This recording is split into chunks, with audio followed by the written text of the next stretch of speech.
వచ్చే ఎన్నికల్లో తాను భారీ మెజార్టీతో గెలుస్తానని ప్రొద్దుటూరు టీడీపీ అభ్యర్థి నంద్యాల వరదరాజుల రెడ్డి అంటున్నారు. ప్రొద్దుటూరు టీడీపీ ఎమ్మెల్యే అభ్యర్థిగా తనను ప్రకటించడంపై హర్షం వ్యక్తం చేశారు. ఆయన మరోసారి పొద్దుటూరు ఎమ్మెల్యేగా ప్రజలు భారీ మెజార్టీతో గెలిపిస్తారన్నారు. సర్వేలు ఐవీఆర్ ఆధారంగా ప్రొద్దుటూరులో 72% ప్రజలు తన నాయకత్వాన్ని కోరుకుంటున్నారన్నారు. అందుకే టీడీపీ పార్టీ తనను గుర్తించిందన్నారు.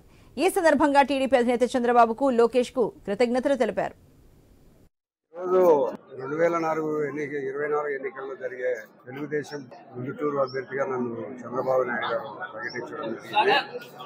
చంద్రబాబు నాయుడు గారికి, మాజీ ముఖ్యమంత్రి, తెలుగుదేశం పార్టీ జాతీయ అధ్యక్షుడు నారా లోకేష్ గారికి, వాళ్ళందరికీ నాకు ప్రొద్దుటూరు ఎమ్మెల్యేగా పోటీ చేసే, తెలుగుదేశం పార్టీ అభ్యర్థిగా పోటీ చేసే దానికి నన్ను అభ్యర్థిత్వాన్ని ఖరారు చేసినందుకు వాళ్ళకు హృదయపూర్వకంగా ధన్యవాదాలు తెలియజేస్తూ, ఈ సీటు ఈరోజు ప్రొద్దుటూరు ప్రజల యొక్క ఆశీర్వాదాలతోనూ ఇప్పుడు ఈరోజు